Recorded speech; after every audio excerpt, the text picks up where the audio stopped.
Page number 32. Chapter 4. The Rattrap. About the author. Selma Lagerlöf. Selma Lagerlöf was a Swedish writer whose stories have been translated into many languages. A universal theme runs through all of them. A belief that the essential goodness in a human being can be awakened through understanding and love. This story is set amidst the mines of Sweden, rich in iron ore, which figure large in the history and legends of that country. The story is told somewhat in a manner of a fairy tale. Notice these expressions in the text. Infer their meaning from the context. Keep body and soul together. Plots along the road. Impenetrable prison. Eased his way. Things have gone downhill. Hunger gleamed in his eyes. Unwanted joy. Nodded a haughty consent. Fallen into a line of thought. Here begins the lesson. Once upon a time, there was a man who went around selling small rat traps of wire. He made them himself at odd moments, from the material he got by begging in the stores or at the big farms. But even so, the business was not especially profitable, so he had to resort to both begging and petty thievery to keep body and soul together. Even so, his clothes were in rags, his cheeks were sunken, and hunger gleamed in his eyes. No one can imagine how sad and monotonous life can appear to such a vagabond, who plods along the road, left to his own meditations. But one day this man had fallen into a line of thought, which really seemed to him entertaining. He had naturally been thinking of his rat traps when suddenly he was struck by the idea that the whole world about him, the whole world with its lands and seas, its cities and villages, was nothing but a rat trap. It had never existed for any other purpose than to set baits for people.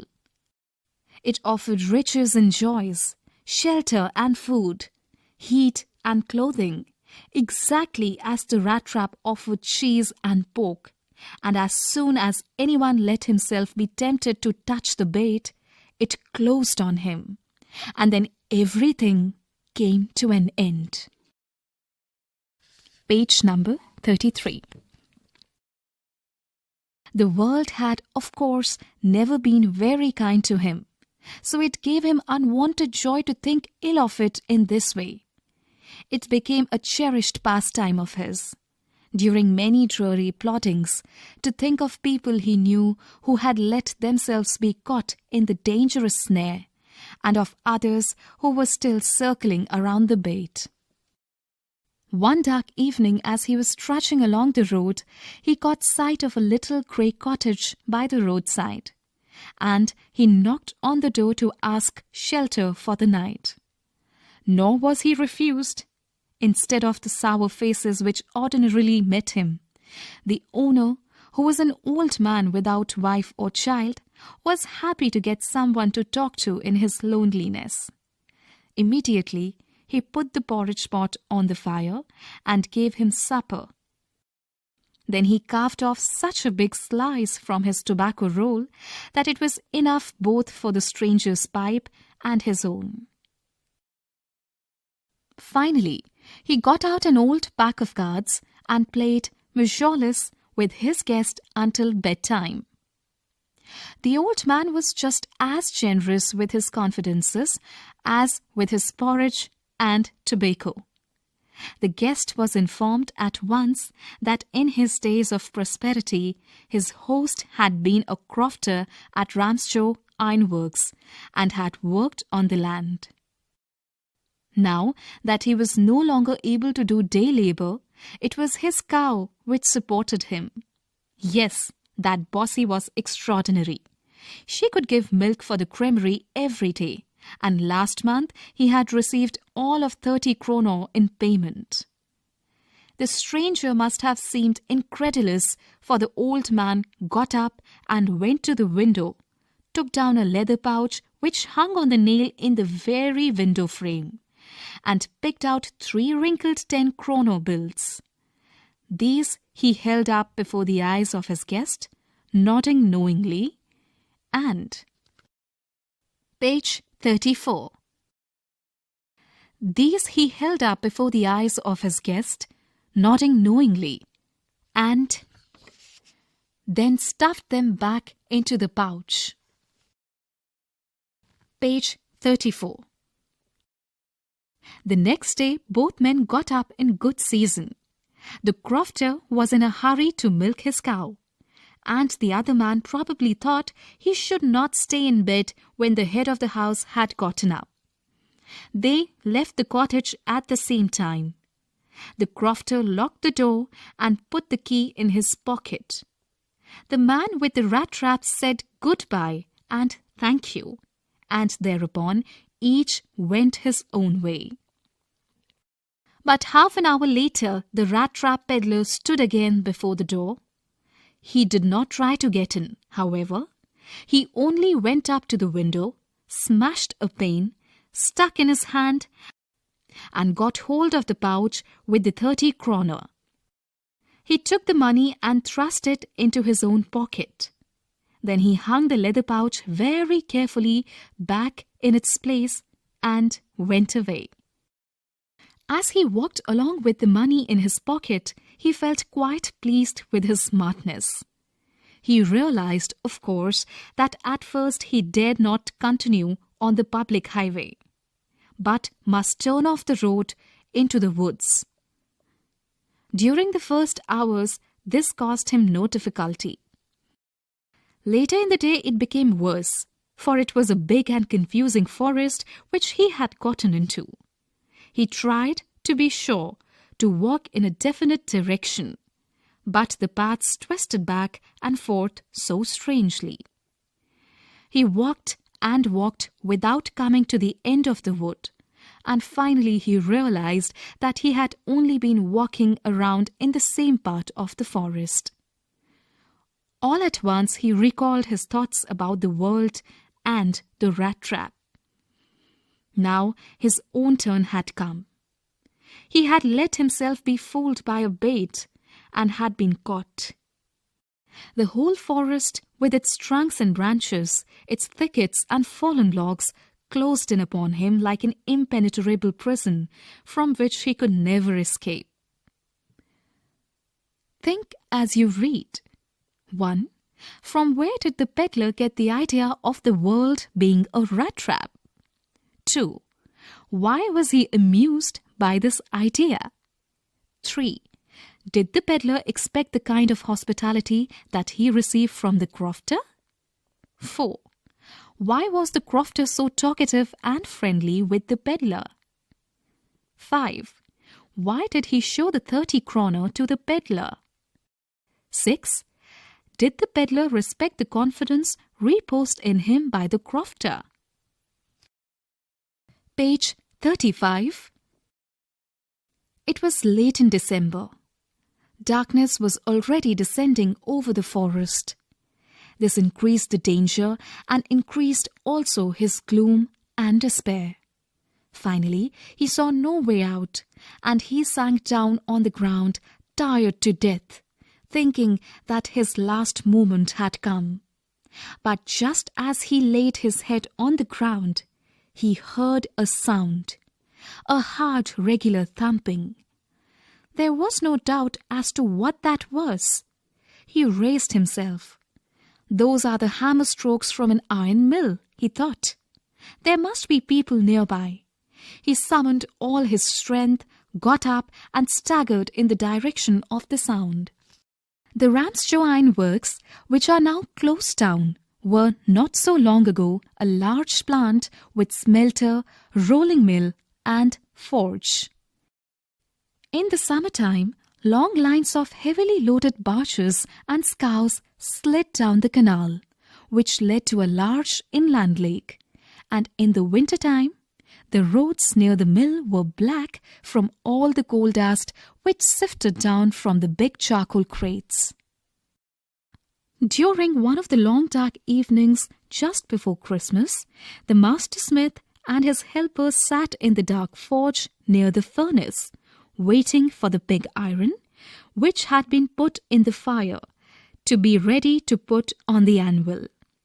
Every now and then, one of them got up to stir the glowing mass with a long iron bar, returning in a few moments, dripping with perspiration, though, as was the custom, he wore nothing but a long shirt and a pair of wooden shoes.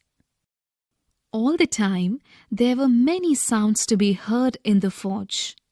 The big bellows groaned, and the burning coal cracked. The fireboy shoveled charcoal into the maw of the furnace with a great deal of clatter. Outside roared the waterfall, and a sharp north wind whipped the rain against the brick-tiled roof. It was probably on account of all this noise that the blacksmith did not notice that a man had opened the gate and entered the forge, until he stood close up to the furnace. Surely it was nothing unusual for poor vagabonds without any better shelter for the night to be attracted to the forge by the glow of light, which escaped through the scooty panes, and to come in to warm themselves in front of the fire. Page 36. The blacksmiths glanced only casually and differently at the intruder. He looked the way people of his type usually did, with a long beard, dirty, ragged, and with a bunch of rat-traps dangling on his chest. He asked permission to stay, and the master blacksmith nodded a hearty consent without honouring him with a single word. The tramp did not say anything either. He had not come there to talk, but only to warm himself and sleep. In those days, the Ramshaw iron mill was owned by a very prominent ironmaster, whose greatest ambition was to ship out good iron to the market. He watched both night and day to see that the work was done as well as possible, and at this very moment he came into the forge on one of his nightly rounds of inspection. Naturally, the first thing he saw was the tall ragamuffin who had eased his way so close to the furnace that steam rose from his wet rags. The ironmaster did not follow the example of the blacksmiths, who had hardly deigned to look at the stranger.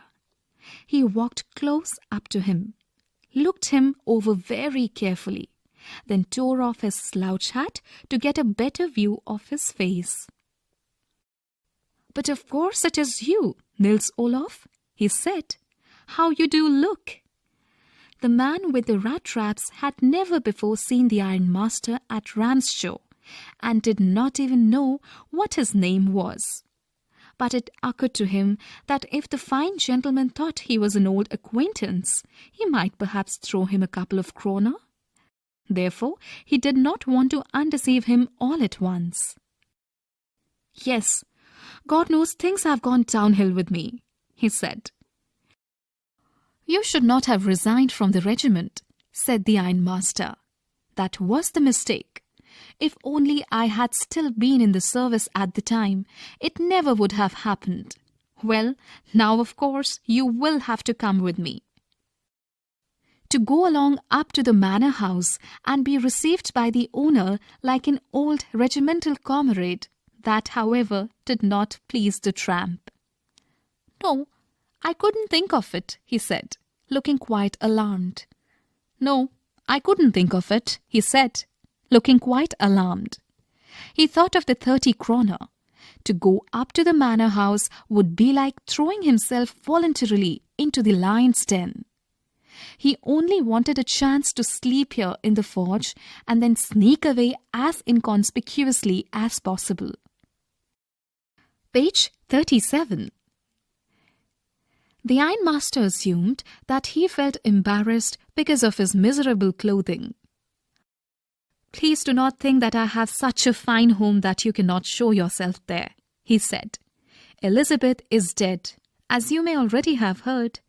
My boys are abroad, and there is no one at home except my oldest daughter and myself. We were just saying that it was too bad we didn't have any company for Christmas. Now, come along with me and help us make the Christmas food disappear a little faster." But the stranger said no, and again no, and the ironmaster saw that he must give in. "It looks as though Captain von Stahl preferred to stay with you tonight, Schoenstrom," he said to the master blacksmith, and turned on his heel. But he laughed to himself as he went away, and the blacksmith, who knew him, understood very well that he had not said his last word. It was not more than half an hour before they heard the sound of carriage wheels outside the forge, and a new guest came in. But this time it was not the ironmaster. He had sent his daughter, apparently hoping that she would have better powers of persuasion than he himself. She entered, followed by a valet, carrying on his arm a big fur coat. She was not at all pretty, but seemed modest and quite shy. In the forge, everything was just as it had been earlier in the evening. The master blacksmith and his apprentice still sat on their bench, and iron and charcoal still glowed in the furnace. The stranger had stretched himself out on the floor and lay with a piece of pig iron under his head and his hat pulled down over his eyes. Page 38. As soon as the young girl caught sight of him, she went up and lifted his hat. The man was evidently used to sleeping with one eye open. He jumped abruptly and seemed to be quite frightened. "My name is Edla Wilmanson," said the young girl. "My father came home and said that you wanted to sleep here in the forge tonight, and then I asked permission to come and bring you home to us. I'm so sorry, Captain, that you are having such a hard time." She looked at him compassionately with her heavy eyes, and she noticed that the man was afraid. Either he has stolen something, or else he has escaped from jail. She thought and added quickly, "You may be sure, Captain, that you will be allowed to leave us just as freely as you came. Only please stay with us over Christmas Eve." She said this in such a friendly manner that the Rattrap peddler must have felt confidence in her. "It would never had occurred to me that you would bother with me yourself, miss," he said. I will come at once. He accepted the fur coat, which the valet handed him with a deep bow, threw it over his rags, and followed the young lady out to the carriage without granting the astonished blacksmiths so much as a glance. But while he was riding up to the manor house, he had evil forebodings. "Why the devil did I take that fellow's money?" he thought. "Now I am sitting in the trap and will never get out of it." The next day was Christmas Eve, and when the ironmaster came into the dining room for breakfast, he probably thought with satisfaction of his old regimental comrade whom he had run across so unexpectedly. "First of all, we must see to it that he gets a little flesh on his bones," he said to his daughter, who was busy at the table. "And then we must see that he gets something else to do than to run around the country selling rat traps." "It is queer that things have gone downhill with him as badly as that," said the daughter. "Last night I did not think there was anything about him to show that he had once been an educated man." "You must have patience, my little girl," said the father. "As soon as he gets clean and dressed up, you will see something different. Last night he was naturally embarrassed. The tramp manners will fall away from him with the tramp clothes.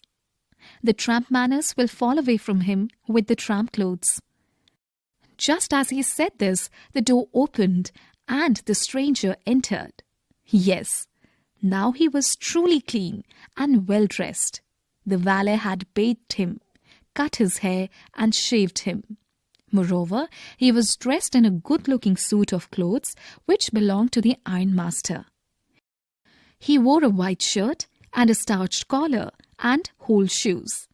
But although his guest was now so well groomed, the ironmaster did not seem pleased. He looked at him with puckered brow, and it was easy to understand that when he had seen the strange fellow in the uncertain reflection from the furnace, he might have made a mistake. But that now, when he stood there in broad daylight, it was impossible to mistake him for an old acquaintance. "What does this mean?" he thundered. The stranger made no attempt to dissimulate. He saw at once that the splendor had come to an end. "It is not my fault, sir," he said. "I never pretended to be anything but a poor trader, and I pleaded and begged to be allowed to stay in the forge. But no harm has been done. At worst, I can put on my rags again and go away." "Well," said the ironmaster, hesitating a little, "it was not quite honest either. You must admit that, and I should not be surprised if the sheriff would like to have something to say in the matter." The tramp took a step forward and struck the table with his fist. "Now I am going to tell you, Mr. Ironmaster, how things are," he said. "This whole world is nothing but a big rat trap. All the good things that are offered to you are nothing but cheese rinds and bits of pork, set out to drag a poor fellow into trouble." Page 40. "And if the sheriff comes now and locks me up for this, then you, Mr. Ironmaster, must remember that a day may come when you yourself may want to get a big piece of pork, and then you will get caught in the trap." The ironmaster began to laugh. "That was not so badly said, my good fellow. Perhaps we should let the sheriff alone on Christmas Eve. By now, get out of here as fast as you can." But just as the man was opening the door, the daughter said, "I think he ought to stay with us today. I don't want him to go." And with that she went and closed the door. "What in the world are you doing?" said the father. The daughter stood there quite embarrassed and hardly knew what to answer. That morning she had felt so happy when she thought how homelike and Christmassy she was going to make things for the poor hungry wretch. She could not get away from the idea all at once, and that was why she had interceded for the vagabond. "I'm thinking of this stranger here," said the young girl. "He walks and walks the whole year long, and there is probably not a single place in the whole country where he is welcome and can feel at home. Wherever he turns, he is chased away. Always he is afraid of being arrested and cross-examined. I should like to have him enjoy a day of peace with us here. Just one in the whole year." The ironmaster mumbled something in his beard. He could not bring himself to oppose her. "It was all a mistake, of course," she continued. "But anyway, I don't think we ought to chase away a human being whom we have asked to come here and to whom we have promised Christmas cheer." "You preach worse than a parson," said the ironmaster. "I only hope you wouldn't have to regret this." The young girl took the stranger by the hand and led him up to the table. "Now sit down and eat," she said, for she could see that her father had given in. The man with the rat traps said not a word. He only sat down and helped himself to the food. Time after time, he looked at the young girl who had interceded for him. What had she done? Why had she done it? What could the crazy idea be? Page number 41. After that, Christmas Eve at Rancho passed just as it always had. The stranger did not cause any trouble because he did nothing but sleep. The whole forenoon he lay on the sofa in one of the guest rooms and slept at one stretch. At the noon, they woke him up so that he could have his share of the good Christmas fare. But after that he slept again. It seemed as though for many years he had not been able to sleep as quietly and safely as here at Rancho.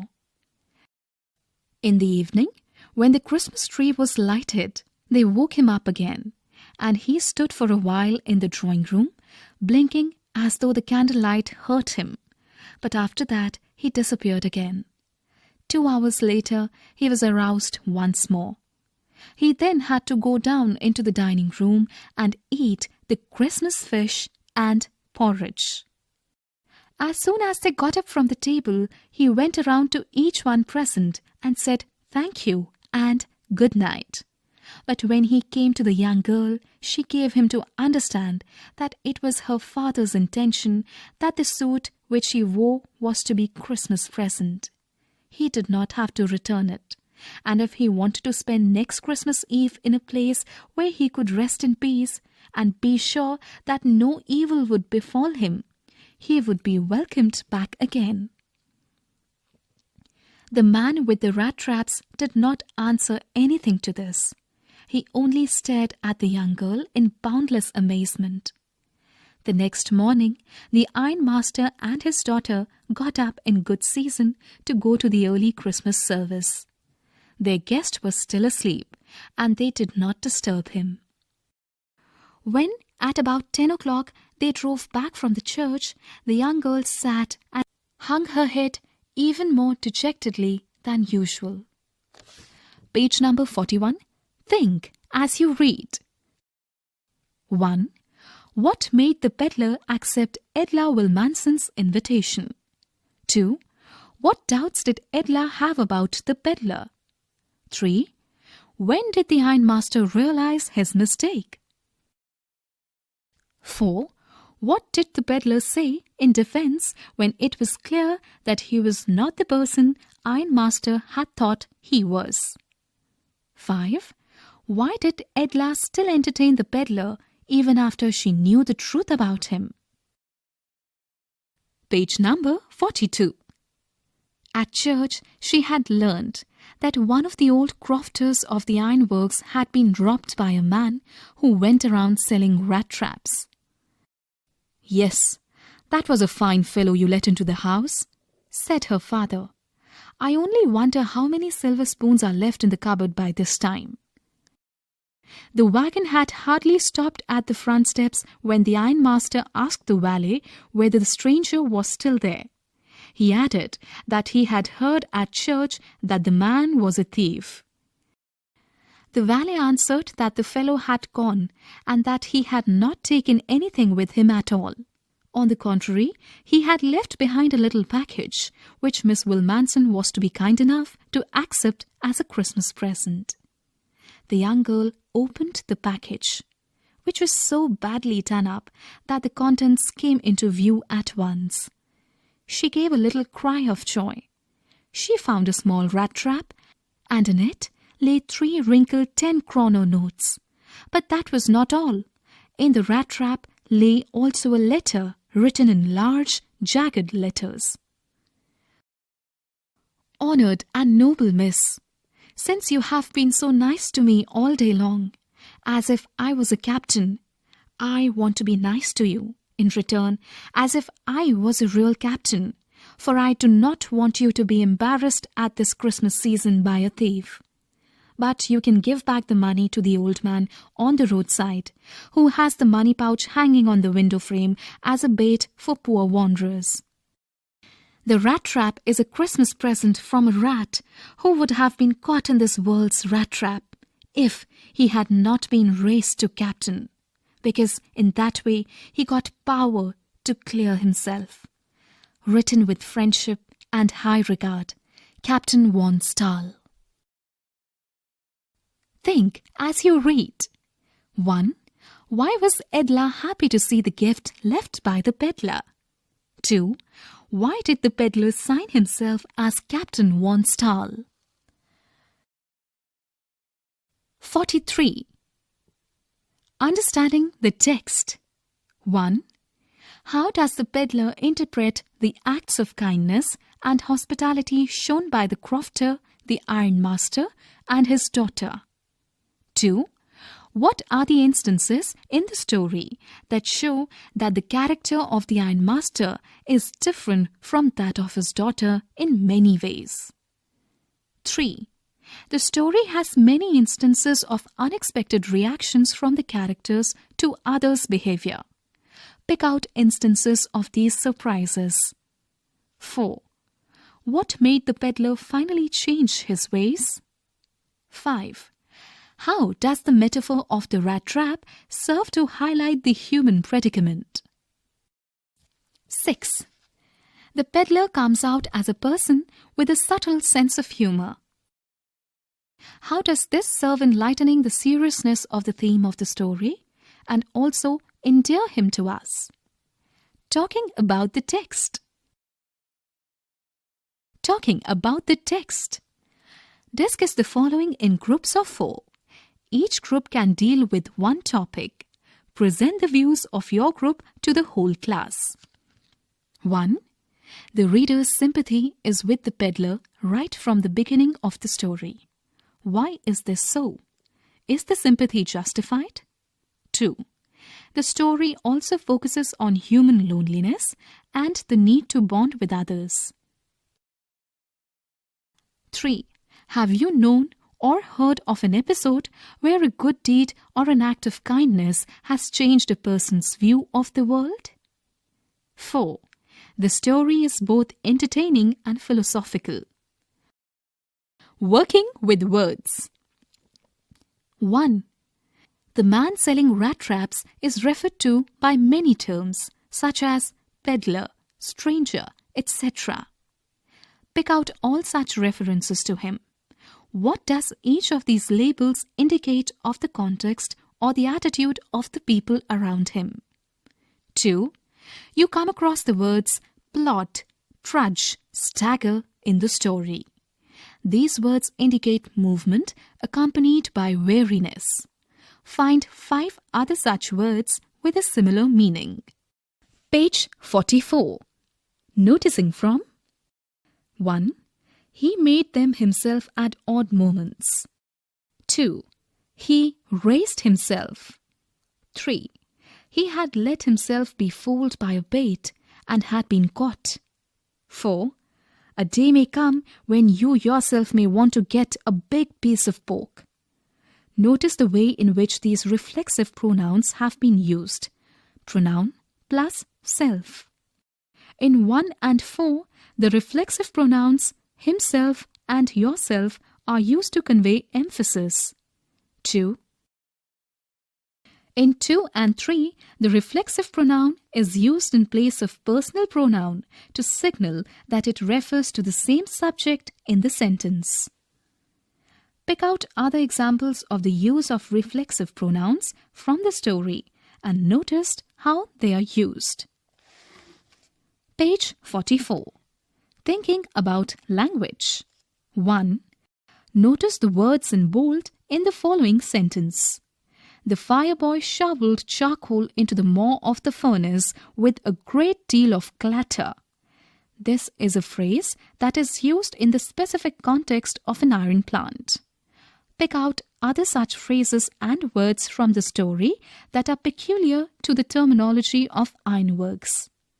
2. Björlis is a card game of Sweden.